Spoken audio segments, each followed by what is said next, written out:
Muy bien, vamos a empezar a desarrollar el capítulo quinto del programa que tiene que ver con el empleo de indicadores de naturaleza contable, ¿sí? Para la comprensión en principio vamos a enfocarnos hoy en lo que tiene que ver con el análisis de la situación financiera, empleando qué índices. Así que ese va a ser el desarrollo de esta clase.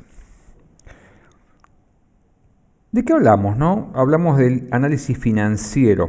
El análisis financiero guarda relación con ese concepto de liquidez, en esencia, ¿no? Ese concepto que es una cualidad o un aspecto que marca en qué medida una organización puede atender sus obligaciones adecuadamente, ¿no? Cuando decimos en tiempo y forma, estamos haciendo mención ni más ni menos a que la empresa tiene la capacidad para generar los recursos en volumen y también en oportunidad. Necesita que se den esas dos cosas, ¿no?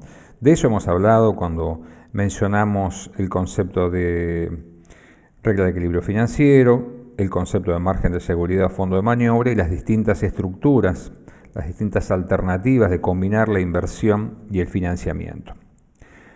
¿Qué empezamos a valorar acá? Bueno, primero que hay cuestiones que los números absolutos, ¿no? Yo digo, bueno, el total del activo o el total del pasivo o la parte que es el activo circulante o corriente y su relación con el pasivo corriente o circulante. Cuando yo hablo de cantidad de miles de pesos o millones o lo que fuere, tengo datos, pero de alguna manera los índices, que son construcciones que se elaboran en función de variables que provienen, como vemos aquí, del sistema fundamentalmente del sistema de información contable.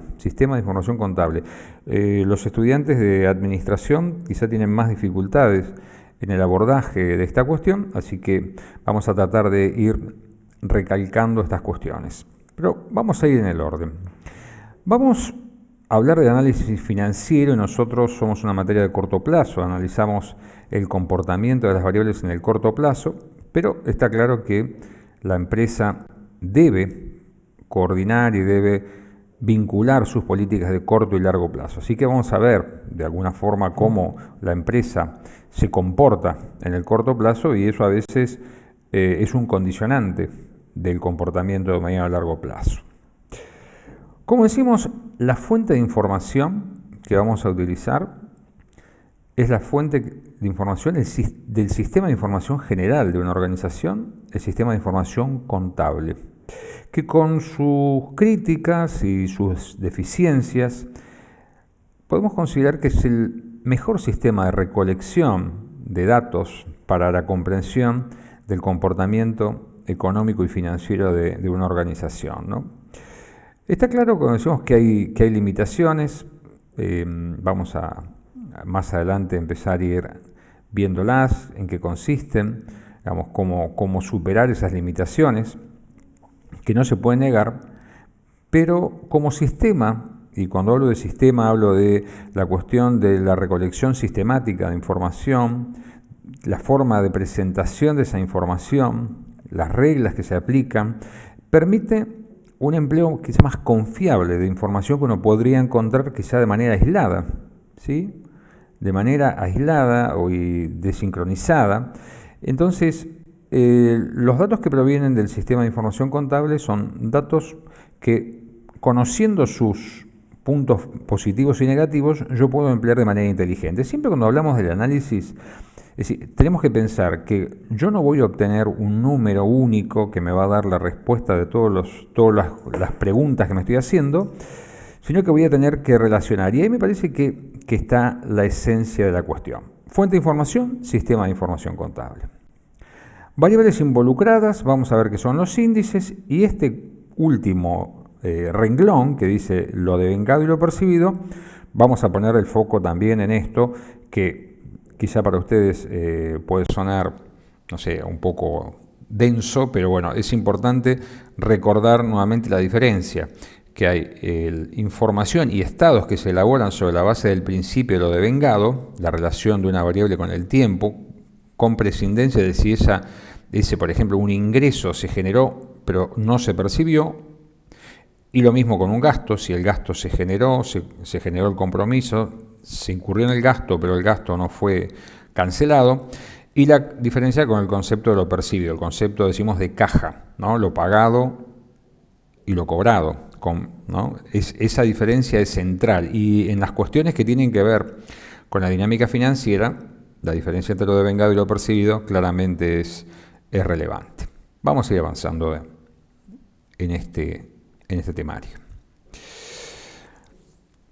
Nosotros vamos a elaborar índices, y esos índices van a tener en el numerador y denominador, porque finalmente el índice se puede plantear como una razón, ¿sí? Como una razón o un cociente entre variables, lo que decimos nosotros variables de tipo stock. Es decir, yo voy a tomar un dato a una fecha determinada, la fuente de información contable de un estado más emblemático es el estado de situación patrimonial. Yo saco una foto a un momento determinado, es el cierre de ejercicio que llamamos los contadores, ¿no? Y a ese cierre de ejercicio el activo tiene un valor, el activo circulante un valor determinado, lo mismo con los pasivos, el patrimonio, etcétera, ¿no? Entonces, a esa fecha saco una foto y ese es el valor. Eso consideramos una variable stock, el valor acumulado a una fecha determinada. Entonces, un ejemplo típico de un índice financiero elaborado con dos variables stock, tanto en numerador como en denominador, es que lo vamos a conocer como índices de liquidez, ¿no? Luego tenemos variables de tipo flujo, ¿no? Cuando yo analizo y dimensiono una variable por su generación a través del tiempo. Digo, bueno, por ejemplo, ¿cuáles fueron, yo podría decir, las ventas generadas en un periodo de tiempo? ¿No? En un periodo, supongamos, anual. Ahí menciono unos índices que vamos a ver, que son unos índices a veces que no son debidamente comprendidos, y vamos a ver que es bastante flexible la construcción de los mismos, que son los índices de cobertura. Pero yo acá, en vez de tomar dos variables de tipo stock, tomo dos variables de tipo flujo. Tiro otra combinación posible. Me interesa a mí conocer, por ejemplo, la relación entre el volumen de ventas generado en un periodo y el volumen de cobranzas de esas ventas generadas en el mismo periodo. Bueno, ambas son variables de tipo flujo, generadas en el tiempo. Y después tengo, y se podemos llamar índices mixtos, ¿no? Que tienen una variable flujo y una variable stock. Esto es lo que ustedes conocen como índices de rotación, por ejemplo, ¿sí? Índices de rotación y barra duración, dice ahí, ¿por qué? Porque de esa manera yo empiezo a llevar adelante un proceso de conversión de un rubro en una cuestión de tiempo. Ahora vamos a ver de qué se trata, ¿no? Pero las rotaciones ustedes ya las han trabajado. Hoy las vamos a emplear con una finalidad particular. Y ahí estamos empleando variables de tipo flujo, por ejemplo, las ventas generadas en un periodo respecto del stock o el saldo de deuda de cuentas a cobrar de mis clientes a una fecha determinada, ¿no? ¿Cómo se relaciona ese flujo? ¿Cómo esas ventas, ¿sí?, dan lugar a un saldo de deuda determinado? También podría ser un flujo de cobranza, ¿no? Ahí vamos a ver que en los índices de rotación uno puede emplear lo que llamamos un flujo de entrada o un flujo de salida. Pensemos en un saldo de cuentas por cobrar o como un saldo de proveedores, ¿no? En el saldo de proveedores de lo que llamamos los pasivos comerciales, uno tiene un flujo de entrada, que son las compras, que es lo que va generando la deuda, y después un flujo de salida, que son los pagos, ¿no? Que es lo que va haciendo reducir el monto de mis deudas, ¿no? Yo puedo elegir un flujo de entrada o un flujo de salida y lo relaciono con una variable stock. ¿Cuál es? El monto de mis deudas pendientes de pago de carácter comercial. Muy bien. Este dato me parece que es interesante porque uno tiene que entender el comportamiento de las variables, que de alguna forma ese comportamiento de las variables va determinando también, podemos llamar así, el valor del índice que voy a elaborar, ¿no? el valor del índice, la utilidad del índice que yo voy a elaborar. Como decíamos, en el corto plazo, ¿no? Nosotros analizamos el corto plazo, nos interesa conocer cuál es la liquidez de la organización, y acá tenemos que entender que hay índices de liquidez, pero que, vamos a ver, paradójicamente pueden tener algunas dificultades a la hora de expresar la verdadera capacidad de la organización de hacer frente a sus compromisos en el corto plazo. Como mencionábamos recién, los índices de liquidez se elaboran con variables de tipo stock. El más conocido, podemos llamar así, es el llamado índice de liquidez general o corriente. ¿Qué relaciona? Bueno, relaciona el activo corriente respecto del pasivo corriente.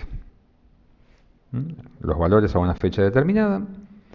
Y yo puedo decir, por ejemplo, que tengo 2 millones de pesos de activo corriente y 1 millón de pesos de pasivo corriente. Y mi índice general es de 2. ¿Cómo lo leo? De la manera más sencilla, digo que tengo en este momento 2 pesos de activo por cada peso de deuda. Como una característica, cuando hablo de activo y pasivo corriente, estoy haciendo mención a los activos que se van a realizar en un plazo de hasta un año y en los pasivos que se van a hacer exigibles también en el mismo periodo. Ese dato, si uno pensara que el índice de liquidez general puede asumir 3 tipos de valores posibles, ¿no? Puede ser igual a 1, mayor o menor a la unidad. Uno siempre pensaría que las situaciones de fortaleza financiera estarían asociadas a índices de liquidez mayores a la unidad, ¿verdad? Pero yo empiezo ya, y me parece que acá empieza el desafío, a pensar en algunas otras cuestiones, ¿no? Ahí pasé y anticipé muy rápidamente lo que vamos a empezar a mencionar. Cuando yo estoy relacionando acá como un cociente el activo y el pasivo corriente, no estoy relacionando otra cosa que los factores que yo relacioné como diferencia a la hora de determinar lo que llamamos el margen de seguridad de una empresa. Entonces, cuando yo digo que el activo corriente es de 2 millones y el pasivo corriente es de 1 millón y el índice es de 2, yo puedo pensar, o debería empezar a entender, que eso se correspondería con una empresa que tiene un margen de seguridad positivo, ¿verdad? Y cuando empiezo a pensar así, digo, una empresa que tiene un margen de seguridad positivo, si conformó un esquema de financiamiento como respuesta a una situación determinada, de acuerdo al diagnóstico, al cuestionario que uno se va haciendo a la hora de diseñar una estructura de financiamiento, debería tener unas características, ¿verdad? ¿No? En cuanto, ¿por qué una empresa cuenta con un margen de seguridad positivo? Uno podría decir, porque una empresa tiene un índice de liquidez general mayor a la unidad, ¿no? Debería ser más o menos lo mismo, ¿no? Es lo mismo en el fondo, ¿no? Es lo mismo en el fondo, está presentado de otra forma. Pero fíjense que ahora de un número, que es el cociente entre dos variables de tipo stock, yo puedo referenciarme a la idea de pensar en una empresa de unas características determinadas. ¿Esto es en sí bueno o malo? Bueno, nuevamente depende de qué tipo de estructura y cuál es la empresa en particular, cuáles son las características de esa empresa para saber si el índice de liquidez es bueno o malo. Hay un valor ideal del índice de liquidez. Uno dice, bueno, está muy bien que tenga 2 pesos por cada uno que debe, porque podría llegar a suceder que la empresa tuviese dificultades para realizar sus activos y podría soportar hasta, por decir así, la pérdida de la mitad de su activo y aún así podría atender su pasivo. Algunas observaciones. Cuando nosotros analizamos un índice, tenemos que entender que puede ser el análisis de ese índice en un entorno de una empresa en liquidación, por ejemplo. Yo mañana soy síndico en un concurso y estoy viendo cómo hago para pagar las deudas que dejó la empresa, porque la empresa cesó sus funciones, por ejemplo, y quiero ver cuánto puedo realizar de mi activo para atender mis deudas. Y otra cosa es entender un índice de liquidez en el entorno de una empresa en funcionamiento, ¿no? Es una empresa en marcha que llamamos nosotros. Ahí la cuestión cambia un poco porque no es que yo interrumpí el funcionamiento de la empresa, simplemente estoy mirando a una fecha determinada una relación, pero tengo que entender la empresa como una continuidad. Entonces, ¿hay un valor ideal? La respuesta es no. No hay un valor ideal, porque en algunas bibliografías uno puede encontrar que dice es deseable o sería lo mejor para una empresa tener un índice de liquidez de 2 o de 2,5, podría decir un número cualquiera. Vamos a ver que esto no es así. ¿Por qué? De vuelta, por lo que mencionábamos antes, este índice está reflejando una estructura y esa estructura debería obedecer a una realidad de empresa y a una realidad de entorno. Entonces, eso lo tomo así. Entonces, esa relación es un primer abordaje, una primera aproximación a la situación financiera. Luego aparecen dos índices más, uno que es la prueba ácida, que va haciendo que este test de liquidez, ¿no? De hecho, este concepto de prueba ácida, que es algunos la llaman de otra forma, pero la prueba ácida o liquidez ácida de alguna manera refleja una traducción del concepto americano del acid test. ¿Qué va haciendo? Dice, bueno, hagamos este siguiente escenario. ¿Qué pasaría si yo no pudiera contar con todo mi activo para atender mis deudas? ¿Y qué le quita al activo? Le quita lo que podemos entender como los rubros menos líquidos, ¿sí? ¿Qué son los rubros menos líquidos? Aquellos que tardarán más tiempo en convertirse en efectivo. Caso que bienes de cambio, ¿no? Los inventarios, y si existieran, los anticipos que la empresa hace a sus proveedores para hacerse de sus bienes de cambio. Entonces, ¿qué va dejando en el activo? Y va dejando las disponibilidades, si hay inversiones transitorias y las cuentas por cobrar, ¿no? Ya no toma en cuenta todo su activo corriente. Y en el pasivo hace más o menos lo mismo. Dice, bueno, este es el pasivo y si existieran lo que se llaman anticipos de clientes, a que hablamos acá, los anticipos de clientes son para una empresa una fuente de financiamiento, son lo que llamamos pasivos en especie.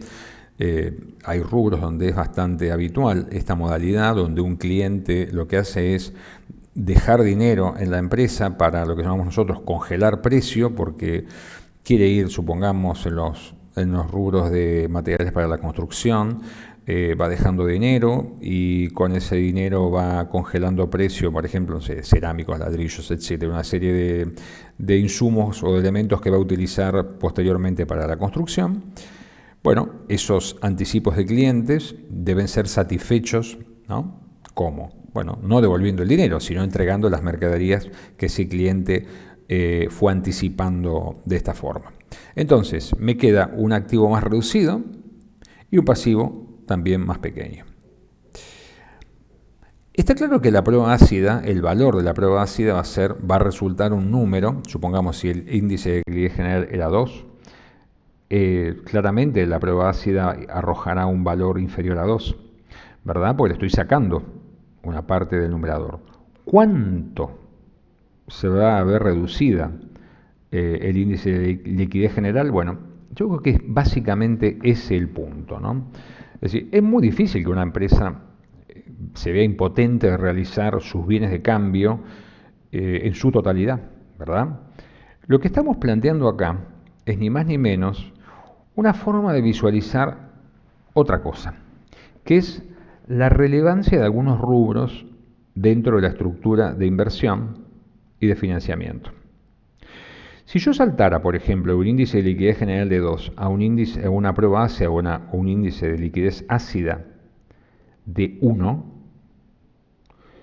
estaría mostrando ni más ni menos que el 50% de mi activo corriente está formado por bienes de cambio, para simplificar, ¿verdad?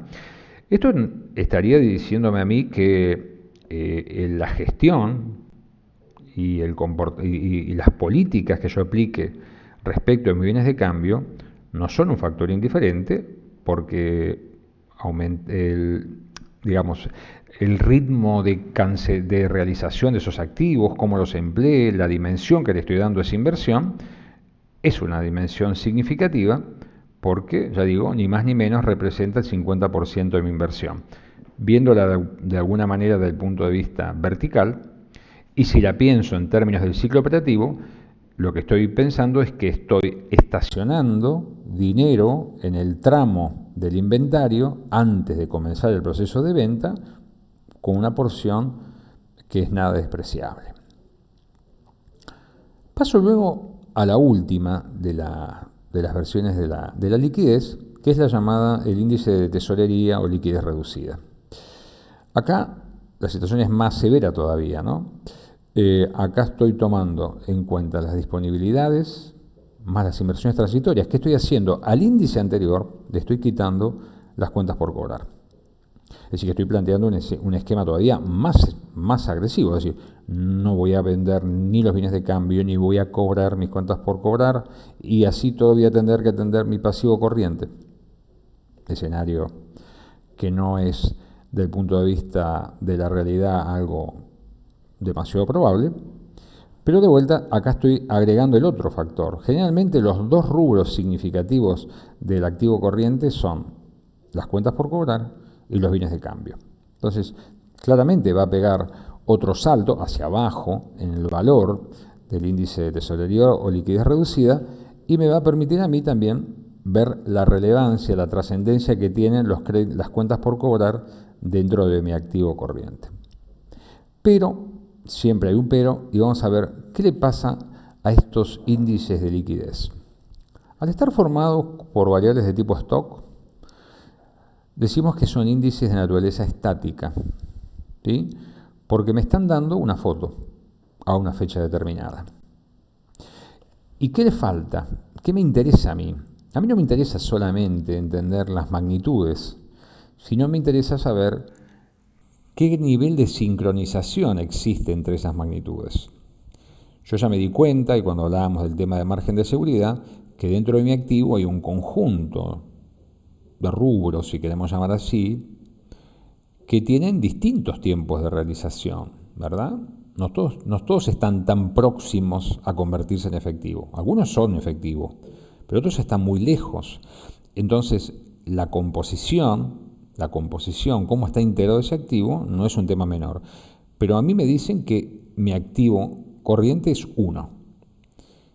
Y si no considero el factor tiempo, puedo incurrir en subestimaciones o en errores de interpretación.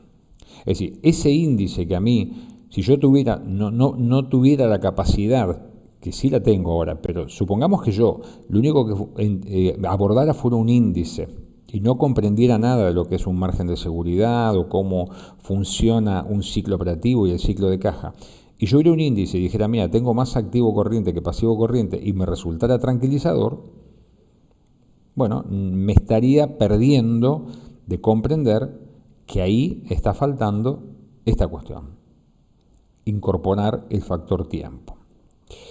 Entonces vamos a ver si hay formas de superar o de contemplar de otra manera este indicador. También decimos, y esto es quizá más técnico, que puede haber errores de evaluación, no deliberados o malintencionados errores de evaluación. Es decir, que, ¿a qué me refiero? Que quizás mi activo corriente no tiene hechas adecuadamente previsiones por incobrabilidad de mis cuentas por cobrar, por lo tanto tengo una dimensión de activo que en la práctica puede llegar a ser menor a la hora de realizarse, ¿verdad? Porque he subestimado el nivel de incobrabilidad. Entonces esa previsión por incobrables debería ser mayor y por lo tanto el tamaño de mi activo sería menor. Y como decíamos, la inexistencia, llamémosle así, de un valor ideal para cualquiera de los índices de liquidez y en general para cualquiera de los índices financieros. Me animaría a agregar ya en el inicio de esta clase, ¿verdad?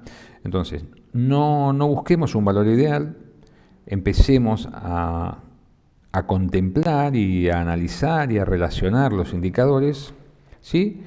de una manera inteligente, ¿sí? Ya sabemos que estos índices me pueden mostrar algo, pero tienen esta deficiencia fundamentalmente de la ausencia de valor-tiempo, que no es un tema menor. Estas limitaciones, el hecho de ser índices de naturaleza estática, tienen alguna forma de ser, podemos decir, por lo menos aliviadas. No sé si superadas, pero por lo menos aliviadas. ¿Qué es el análisis de tendencia? ¿Qué pasaría si yo tuviera información, y debería contar con información por lo menos cercana, para ver cómo se ha venido comportando el índice de liquidez general que vimos? Hoy vale 2, pero ¿cómo ha venido evolucionando ese índice? ¿Es un índice que en los últimos, supongamos, 24 meses se comportó de la misma forma y tuvo un valor cercano a los 2, 2.10, 1.90, pero se mantuvo en torno a los 2? ¿O por el contrario, es un índice que viene creciendo, ¿no? 1.25, luego 1.50, 1.75, 2. Es decir, viene mostrando una tendencia creciente. La tendencia es el comportamiento en el tiempo, ¿sí? Puedo analizar la tendencia hacia el pasado, o puedo proyectar cómo va a ir evolucionando ese índice. No le va a quitar la naturaleza estática, pero le agrego el tiempo de otra forma. Entonces esa evolución me puede decir algo a mí. Es decir, digo, ¿por qué la empresa, es decir, por qué, mejor dicho, el índice de liquidez está teniendo este comportamiento? ¿Por qué, por ejemplo, está creciendo el índice de liquidez? ¿Qué está pasando? Bueno, uno podría pensar, ¿es algo del numerador, digamos?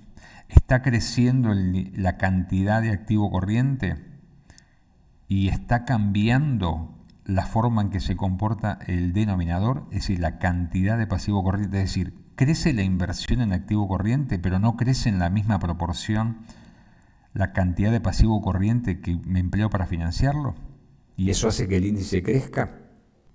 ¿Obedece a eso? Por el contrario, otra situación puede ser que el activo se mantenga constante a lo largo de este tiempo, pero lo que ha ido cambiando es la cantidad de deuda de corto plazo que yo empleo. ¿Se entiende? ¿No? Estoy operando, es decir, ¿qué es lo que está cambiando en este periodo? ¿Sí?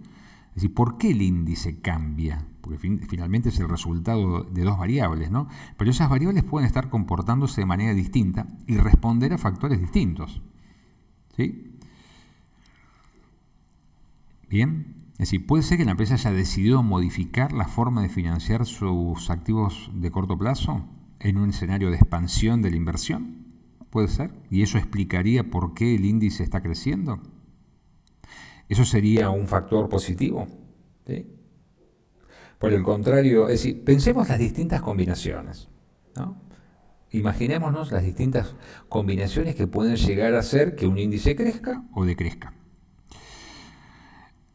También podemos ir viendo cómo se compone esa inversión y ese activo, y cómo se compone ese pasivo corriente, ¿no? Es lo que llamamos el análisis de tipo estructural, de tipo vertical. Es decir, ya no solamente nos interesa ver la evolución del número, sino también nos interesa ver qué pasa dentro del activo y qué pasa dentro del pasivo, ¿no? Son formas de ir abordando, de ir comprendiendo un poco más. Es decir, ya estamos viendo que la tarea no va a ser solamente calcular el índice de liquidez y con eso sacar una conclusión, ¿verdad? Y decir, la empresa se encuentra en una situación de liquidez adecuada, razonable, riesgosa, etcétera. No, vamos a tener que profundizar más para llegar a un diagnóstico, una conclusión más confiable. También podemos hacer comparaciones con datos del sector, ¿no?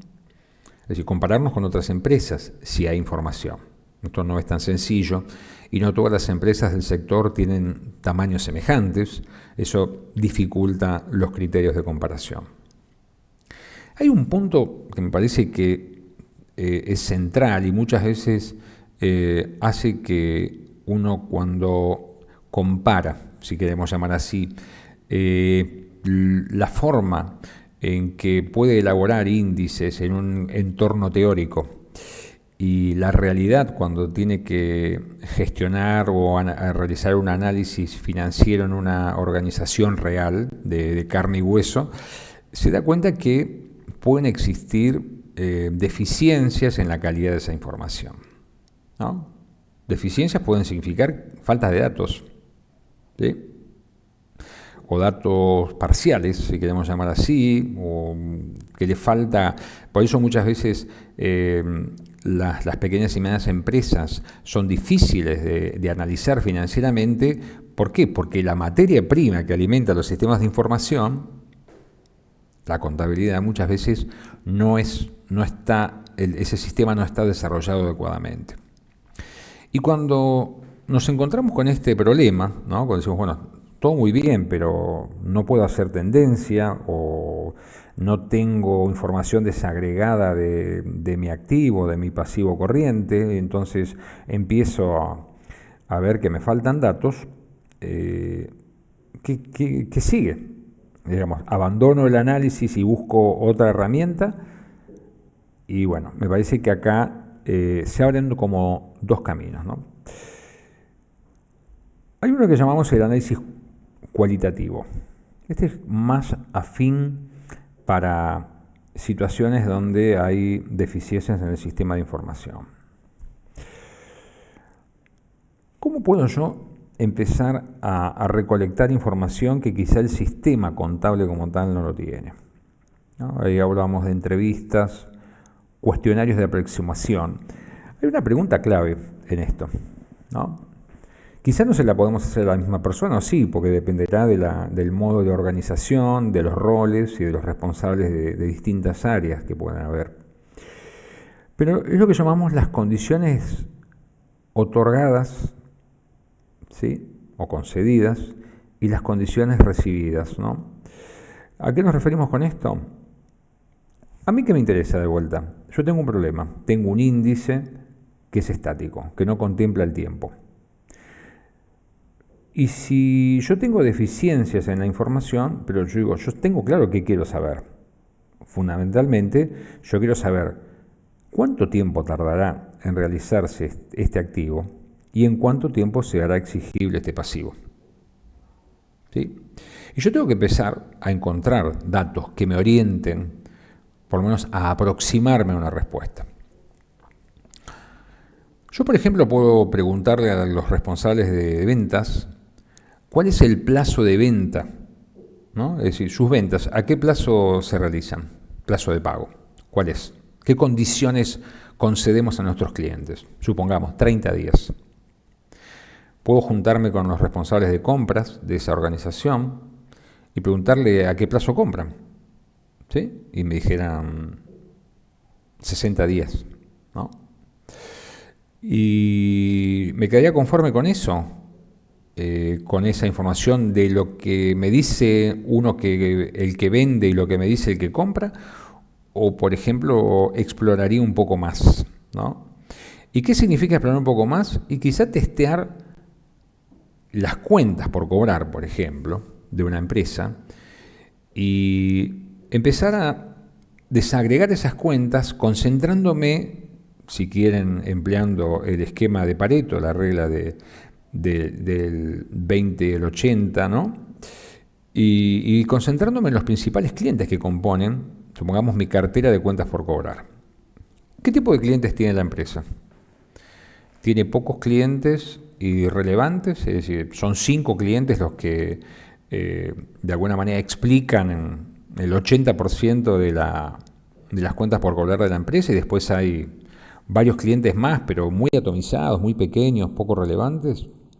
Estoy, por el contrario, frente a una cartera muy atomizada, donde son múltiples clientes y más o menos de montos similares. Claramente, las características de la cartera de clientes, su composición, no es un tema menor. Supongamos que fueran algunos clientes relevantes y yo empezara a revisar esos clientes y pudiera observar que, si bien es cierto que le dan 30 días para pagar, en la práctica esos clientes se toman 90 días para pagar. ¿Sí? Y si hiciera lo mismo con las cuentas por pagar y analizar a quién le compro y efectivamente a qué plazo le pago, me podría también encontrar con coincidencias con lo que me dijeron o no. Entonces, yo pongo ahí como mención profundizar el análisis, aunque sea cualitativo, es decir, esta información cualitativa me refiero a que quizá no esté disponible el número que yo estoy buscando en el sistema contable, pero de alguna manera profundizar el análisis de estos renglones, de estos rubros centrales, me permite a mí tener más información. Lo que no puedo hacer yo es quedarme sin información. Yo tengo que encontrar, como dice ahí, datos de la variable tiempo. Yo tengo que saber eso. Algunas otras cuestiones que me pueden llegar a ser de utilidad a la hora del análisis cualitativo es, por ejemplo, ¿la empresa cuenta con una calificación crediticia de entidades financieras?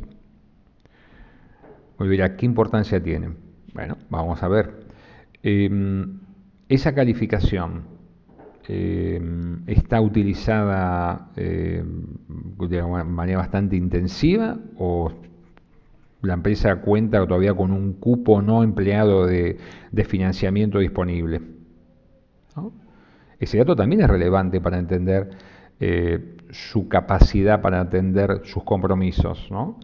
Quizá hoy no lo necesita, pero cuenta con el espacio por si existiera una coyuntura desfavorable, que significara alargar los tiempos de cobro o un acortamiento por presión de los proveedores para hacer frente a las deudas con antelación, y tiene la posibilidad, si fueran pasivos bancarios, de recurrir a eso que llamamos nosotros financiamiento expreso y poder atender sus compromisos. Así, hay margen. Distinto es una empresa que tiene una calificación crediticia que la está utilizando al 100%.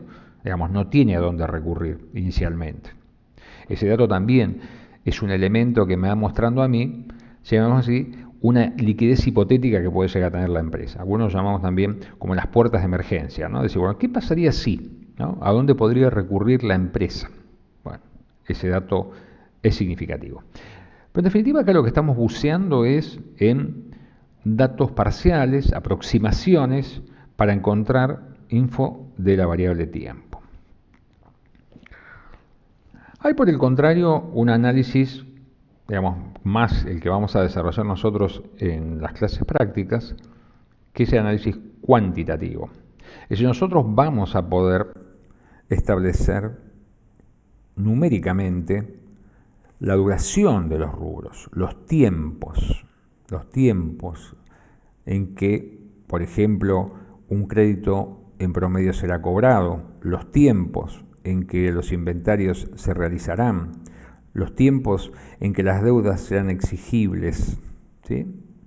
Es decir, lo que vamos a hacer es calcular las rotaciones, como mencionábamos al inicio, relacionando una variable flujo con una variable stock para cada uno de los rubros que integran tanto el activo corriente como el pasivo corriente.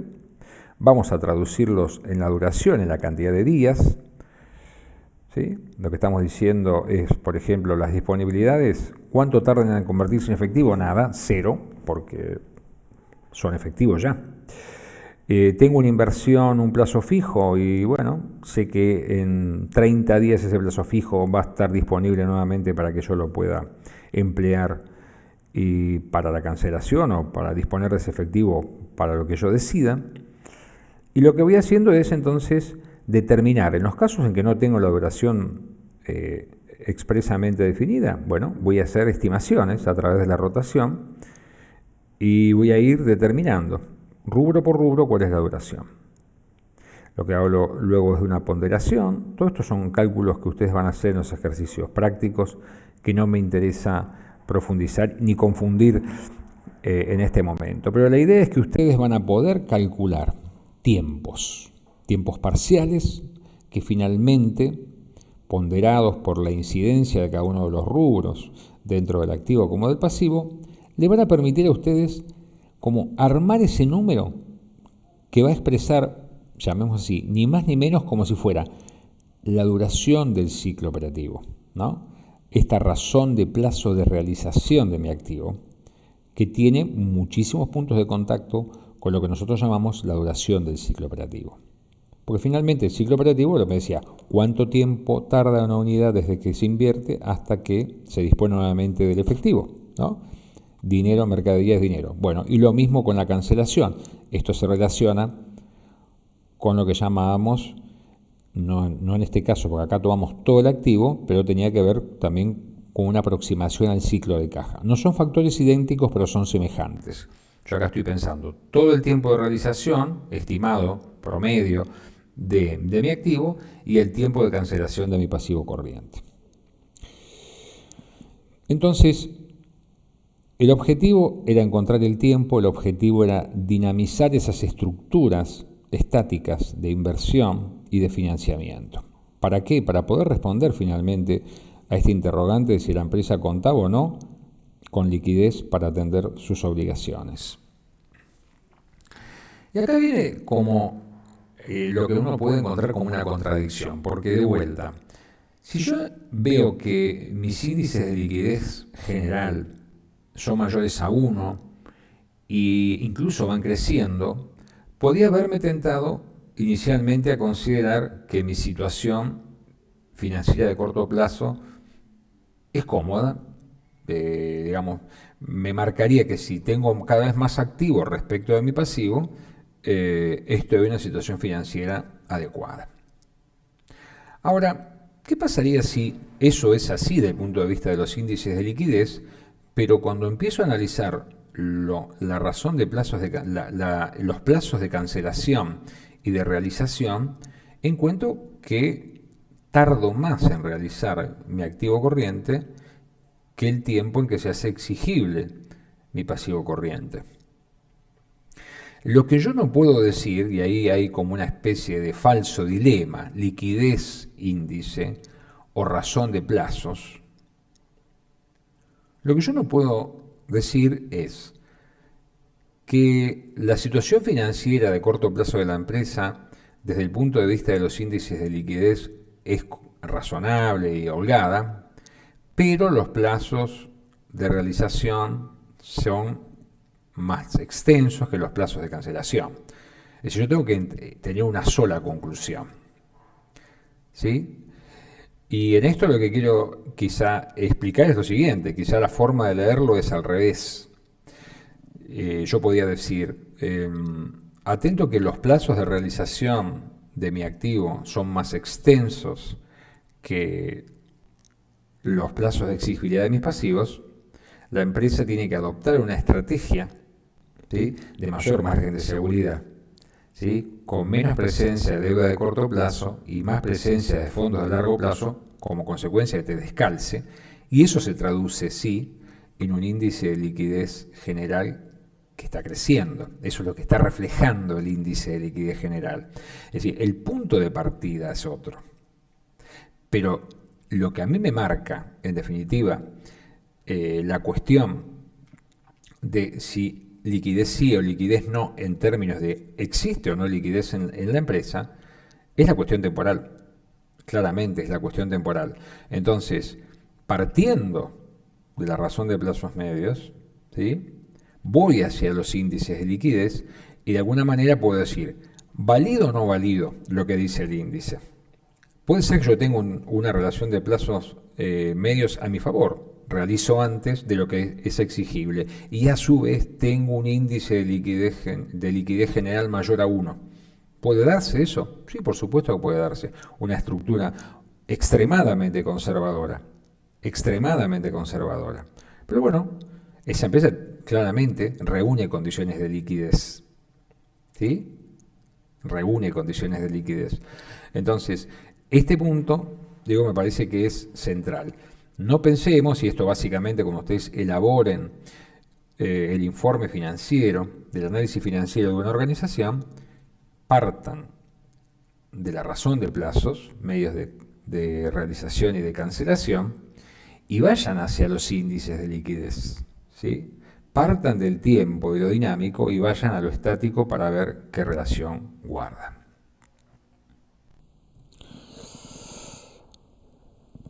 Si bien, como decimos, es análisis de corto plazo, también nos interesa ver cómo son las estructuras de largo plazo desde el punto de vista financiero. Ahí van a encontrar, hay infinidad de índices financieros. Vamos a hacer una mención al final también respecto de esto. Cuando ustedes analicen la bibliografía, van a encontrar muchos indicadores. Uno tiene que ser selectivo en función de los objetivos que persigue para ver qué indicadores se emplea y cuáles no. Un índice muy básico, muy general, es el índice de solvencia, ¿no? Todo el activo respecto a todo el pasivo, de vuelta a una relación entre activos y pasivos totales, todos, corto y largo plazo. El índice de autonomía y el índice de dependencia, íntimamente relacionados, de manera que a mí me van mostrando cómo financio mi inversión, ¿no? Recordamos, el pasivo más el patrimonio neto es el activo, ni más ni menos, es igual al activo, ¿verdad? Entonces, me está mostrando el índice de autonomía qué porción de la inversión es financiada con recursos propios, capitales propios, y el de dependencia qué porción es financiada con capital ajeno. La suma de ambos es igual a 1. Yo puedo decir, bueno, no sé, financio con recursos propios el 60% y el 40% restante es capital ajeno, ¿sí?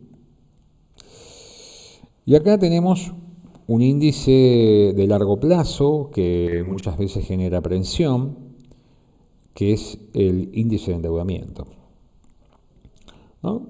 Cuando pensamos en el endeudamiento, generalmente uno tiene una percepción, o debía tener una percepción de riesgo, porque, como hemos mencionado, el riesgo financiero de un negocio surge cuando la empresa incorpora deuda, ¿no? Cuanto más deuda incorpora una empresa, en principio el riesgo financiero va a crecer, porque el riesgo financiero lo que está marcando es la probabilidad de que la empresa no pueda atender sus compromisos. Entonces, siguiendo esta lógica, que es real y es válida, cuando uno observa el índice de endeudamiento de una empresa, lo que estamos viendo acá es una relación entre las fuentes de financiamiento, capital ajeno y capital propio. Cuando uno ve que esta relación y este índice empiezan a crecer, tiene en principio una mirada de preocupación y de cuidado respecto de las razones que están llevando a una empresa a aumentar su endeudamiento, que no es ni más ni menos que la presencia del capital ajeno dentro de la forma en que se financia la empresa está creciendo. Es decir, la empresa está empleando en términos relativos más cantidad de deuda de la que empleaba antes. Eso es un análisis que vamos a ver nosotros más adelante. Seguramente han escuchado hablar de este concepto del apalancamiento en las organizaciones, ¿no? Es decir, cómo las empresas, en algunos casos siguiendo estrategias muy especulativas, pero cómo o por qué las empresas emplean y en algunos casos abusan del capital ajeno como fuente de financiamiento. ¿Qué razones los llevan a esto, ¿no? Y acá podemos entender, si quieren por una teoría de opuestos, dos situaciones, ¿no? Cuando mencionábamos el tema del capital del ciclo operativo, decíamos, ¿qué pasa cuando una empresa incurre en insuficiencia de capital de trabajo? Decíamos, cuando una empresa está en serio de pérdidas y necesita continuar su dinámica y llevar adelante nuevos ciclos, bueno, si no genera espontáneamente a través de la liberación de fondos los recursos necesarios, puede ser que los tenga que tomar prestados.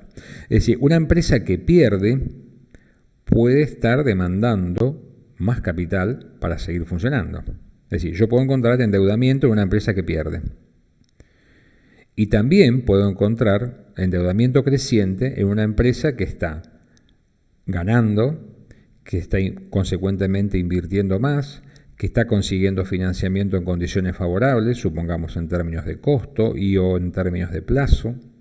Es decir, que el índice de endeudamiento, de vuelta, que vaya creciendo, podía generarnos en nosotros esta primera reacción de preocupación.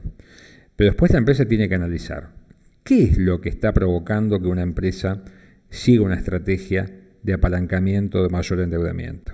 ¿A qué responde esto? ¿No? Sabemos que una empresa, por ejemplo, sigue un esquema de apalancamiento cuando es negocio endeudarse.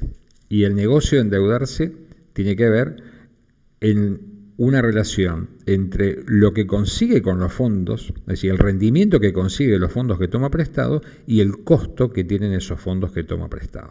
Eso sería este concepto de apalancamiento financiero que por ahora no me interesa. Pero sí me interesa recalcar entonces que el endeudamiento puede crecer y es una luz de alerta, pero yo tengo que saber el por qué la empresa está creciendo en su endeudamiento.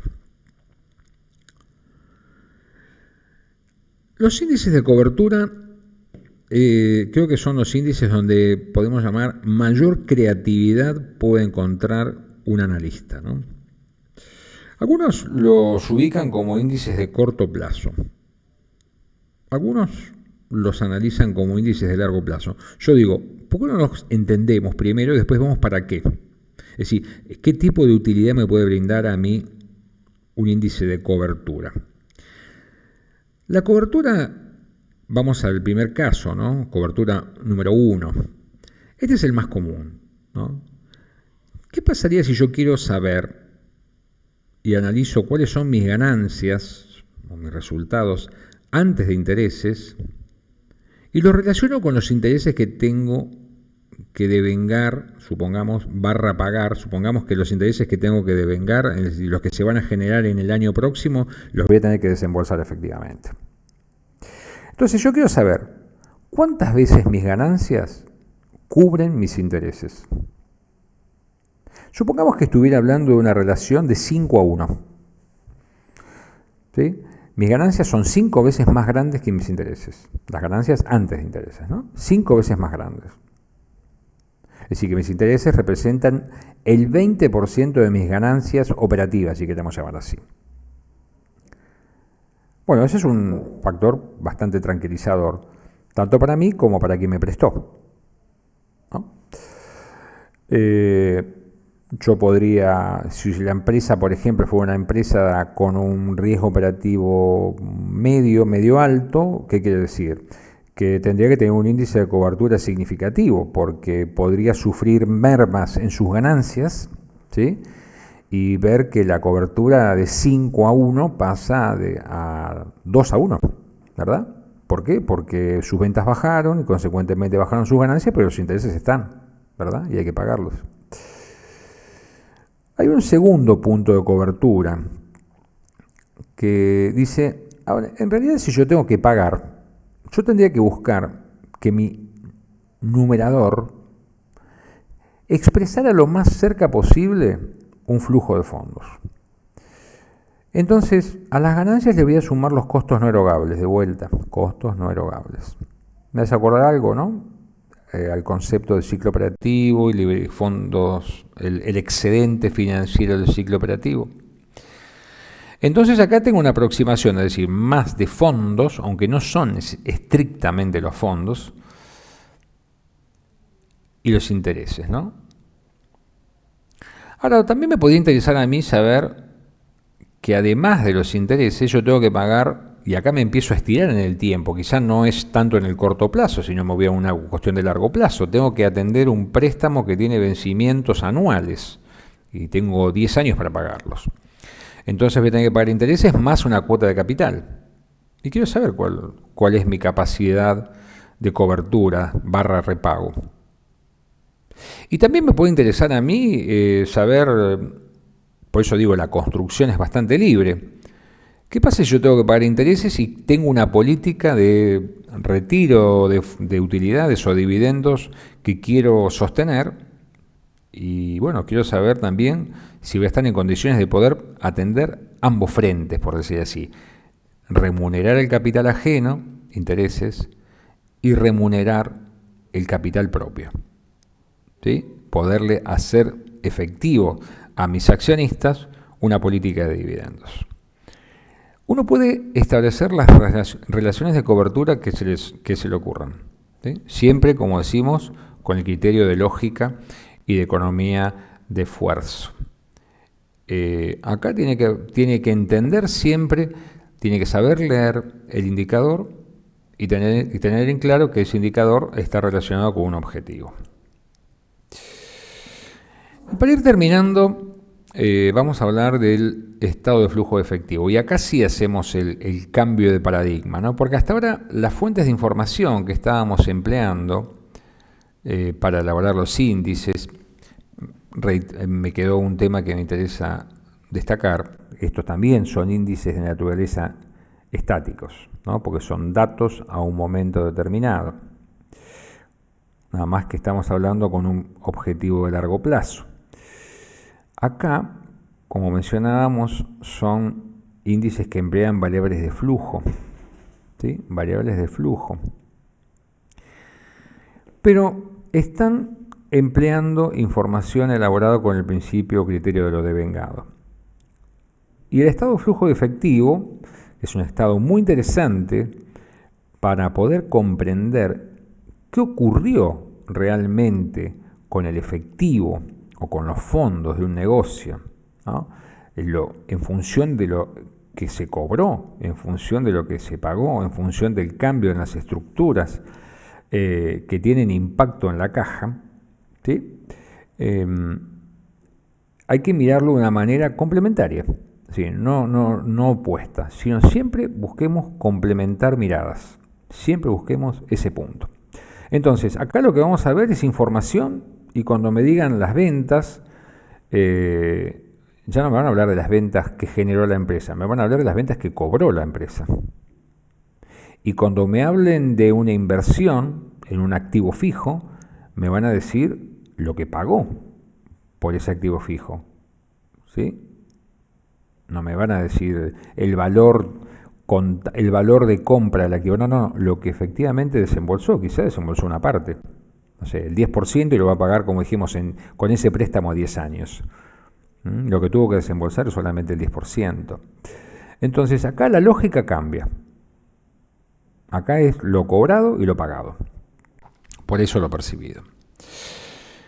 Y el concepto de efectivo es el concepto de efectivo que entendemos como tal, lo que está disponible, las disponibilidades y todos aquellos aspectos que son como sucedáneos del efectivo, que están próximos a convertirse en efectivo. Esta idea de lo que es efectivo próximo a convertirse en efectivo. ¿Y qué es lo que el estado de flujo de efectivo ha cambiado de nombres a lo largo del tiempo? Ahora quizá es más, el concepto es más contundente, pero lo que me está diciendo a mí es ese efectivo que concurre a la caja. ¿De dónde proviene? ¿Cuáles son sus orígenes? ¿Qué genera el efectivo? ¿De dónde viene el efectivo? ¿Viene de las operaciones principales? ¿Viene de un préstamo que tomé y estoy manejando plata prestada? ¿Viene de la venta de algún activo fijo? Es decir, ¿de dónde proviene el efectivo? Y otra mirada no menor, ¿a qué se destina el efectivo? ¿A dónde va a parar el efectivo? Porque cuando yo analizo una cuenta de caja es nuevamente un saldo, pero ese saldo está conformado por flujos que lo alimentan y flujos que lo hacen desaparecer, ¿verdad? Flujos de entrada, orígenes, flujos de salida, aplicaciones, si queremos llamar así. Entonces yo tengo que decir, esto a mí me permite tener una mejor comprensión de decir, bueno, la empresa genera sus recursos de esta forma. Y lo que está haciendo con esos recursos es esto. Y consecuentemente le queda esto. Perdón. Y esta información me permite a mí, por ejemplo, responder preguntas muy difíciles. Muy difíciles. Tan difíciles como estas, ¿no? Pensemos en una conversación, cierre del periodo, análisis financiero terminado y sentarnos con él o los dueños de la empresa y que ellos nos digan, tuvimos ganancias, pero no hay efectivo para retirar. ¿Cómo lo explicamos? ¿No? ¿Hay alguna forma de explicar esto? ¿Hay alguna forma, no de explicarlo solamente, sino de demostrarlo cuantitativamente? Cuando vos decís, tu estado de resultados te marca que ganaste 1.000.000 de pesos, Pero en la caja no hay 1.000.000 de pesos. Vos tenés que demostrar que vos tuviste una ganancia, vos empezás de vuelta a articular información, ¿no? Información del estado de resultados, de vengado. Pero cuando vos decís la caja, concretamente, cuando van a la caja a retirar el efectivo, no está el millón. ¿A dónde está? Es el dinero, efectivamente se generó, se percibió todo, ¿no? ¿Cómo funcionó? Puede ser que se haya usado para otra cosa. Otra pregunta es esta, ¿no? Ganamos, pero cada vez debemos más. ¿Por qué? ¿Qué estamos haciendo? ¿O qué estamos haciendo? Uno dice, ¿estamos haciendo algo mal? Y quizá no estamos haciendo algo mal. Quizá, por ejemplo, estamos ganando, pero queremos invertir más, pero, por ejemplo, no tenemos una política conservadora para retener las utilidades y, consecuentemente, ganamos, nos llevamos el dinero y queremos seguir invirtiendo. Y no hay otra forma de invertir si no están los recursos que por la vía del endeudamiento. Eso el estado de flujo de efectivo me lo muestra con mucha nitidez. Esta es muy buena también, a mi criterio, que es cuando nosotros le decimos, estamos perdiendo, pero el empresario ve que hay efectivo para retirar de la caja. Y acá me lleva a modo de cierre a lo que es el concepto, nuevamente, de ciclo operativo, ¿no? ¿Qué pasa cuando las empresas pierden? Pero esas pérdidas le permiten recuperar, aunque sea parcialmente, los costos no erogables. Y ese costo no erogable es el excedente que él puede estar viendo acá. Es decir, no hay contradicción entre pérdida y efectivo, un excedente de disponibilidades. Sí, no hay contradicción.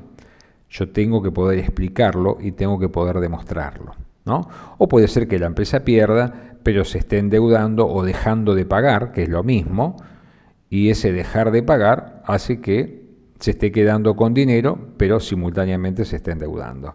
Es decir, el estado de flujo de efectivo, al mostrar, digamos, lo más, digamos, sensible en una organización, y nosotros estamos pensando en términos de análisis financiero, que es el comportamiento de la caja, me parece que nos permite a nosotros distinguir con mucha claridad, nuevamente, dónde se originó el efectivo y a dónde se aplicó. Entonces, vayamos pensando, no memoricemos los índices en general, ustedes ya están mucho más acostumbrados, van a encontrar mucho software, muchos aplicativos que tienen los índices. Es importante, sí, que entiendan cómo están formados, que lo sepan leer, sepan qué hay dentro del número. Que piensen que de vuelta hay infinidad de indicadores, pero ustedes no van a disponer ni del tiempo, ni nadie va a disponer de tantos recursos para pagarle a ustedes para que hagan el trabajo, ¿no? Entonces van a tener que ser selectivos a la hora de ver qué índices se emplean.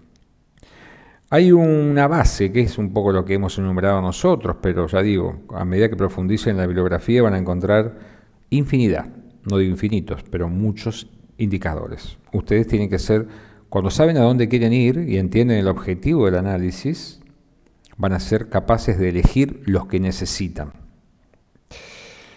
Que no van a poder desprender el análisis de las políticas de empresa y el entorno.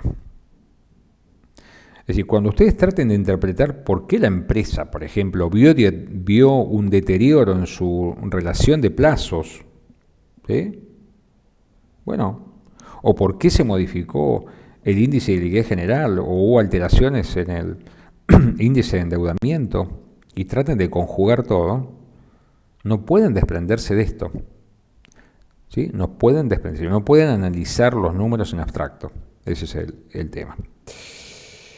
Y fundamentalmente, creo que todo esto que estamos empezando a ver y hoy hemos detallado un poco más, en definitiva es decir, nosotros tenemos que entender cómo funciona la dinámica financiera. Es una cuestión de flujos de fondos. Ya lo vamos a cerrar sobre el final de la materia hablando del tema presupuesto financiero, para no quedarnos con lo estático, la visión estática, es decir, tengo tanto de esto y tanto de lo otro, sino también pensar cuál es la generación de los flujos de ingreso, cuál es el comportamiento de los flujos de egreso y ver cómo, de alguna manera, si hay sincronización o hay descalce. Me parece que ese es el punto central. Bueno, muy bien, vamos poniéndonos al día con los temas de la materia. Muchas gracias.